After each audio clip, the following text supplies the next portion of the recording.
All right, we're doing it. This is called Walk and Talk, where on Wednesdays, I'm going to do a little walk and talk, meaning I go for a walk and I talk with you. I share with you a story from my life. So, for those who don't know you, as the title of my channel indicates, my name is Cameron. I speak candidly about things on this channel. And starting off with this, there's a squirrel, literally. Hey, buddy, where you going? Oh, okay, bye. Walk and Talk Wednesday. The story is, when I was a teenager, grew up in a really small town in Oregon. And I was the kind of kid who, I was like a chameleon. So I was really into sports. So I hung out with the jocks. But because my family didn't have a lot of money, I also hung around with maybe the wrong crowd, some would say. And I was okay with that. I was trying to blend in and be friends with anyone and everyone, regardless of whether they had money or not, whether or not they were athletic, so on and so forth. Well, one weekend, my friends asked me, hey, do you want to drive an hour up the road to Eugene, Oregon? Because we're going to go pick something up. That's what I was told. So I said, okay, that sounds like fun. I lived in a really small town, mind you, so going to Eugene was like going to the big city. So the two friends, myself, and the guy driving, we were all crammed in a small Volkswagen Bug. When I was a kid, we called them slug bugs. When I became a parent and had a kid, we called them hug bugs, because hands are not for hurting kids. So anyway, get in the slug bug, or the VW Bug, drive to Eugene. Okay, I gotta switch arms because this is bugging me. Holding this like this. I guess I could hold it like that. There we go. Drive to Eugene.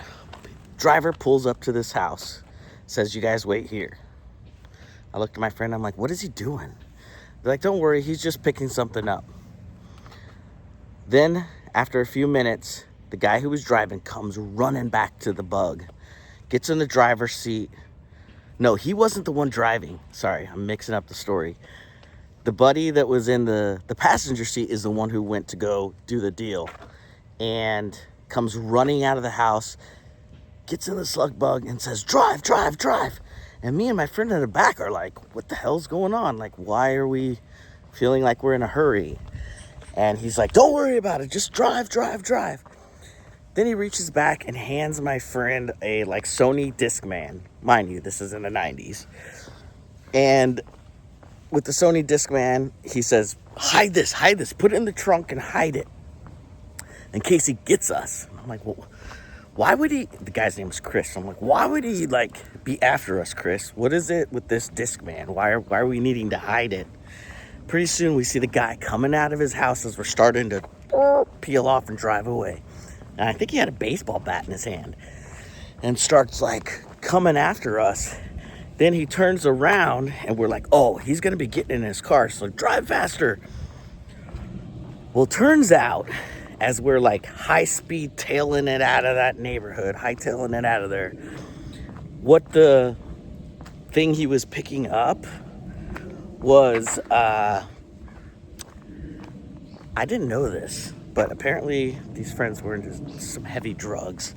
And it was the first time I had encountered and seen, well, let's just say it rhymes with Farrowin and Carowin, but starts with an H. And it was the first time I had seen it, like a little balloon substance. It was brown. Chris went there to buy some heroin. But not only that, as on his way out, he stole the guy's Discman. And that's why the guy was pissed and chasing us. So the moral to that story was these friends were not just into drinking occasionally or smoking a little bit of the they were into heroin, and that wasn't my jam. So those were friends I stopped hanging out with. And I share this because when you're young and impressionable, you want to be cool. You want to hang out with the people who, in your eyes, for whatever reason, are like cool. But man, I'll tell you now, if I would have gone down that path, I could have easily got swooped up in drugs and criminality and potentially in jail or prison. And I'm so glad that the path I took was to want to have a better life for myself, go to college. Not that I'm not saying everybody needs to go to college, but for me that was the right path. And and I learned that you just shouldn't get in a car with people that you kind of know, because I didn't really know the driver and his friend. I just knew my friend because that friend was friends with them, because that could have been bad.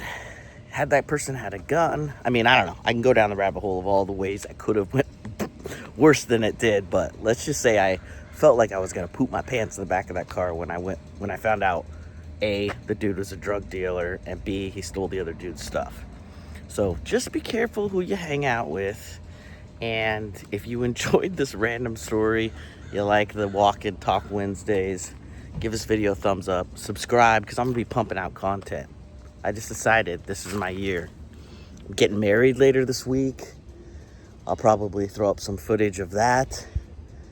And at 45, I'm just kind of feeling like I got a lot of fun old stories to share. So if you want to go on this ride with me, make sure you stay tuned for the next video by subscribing.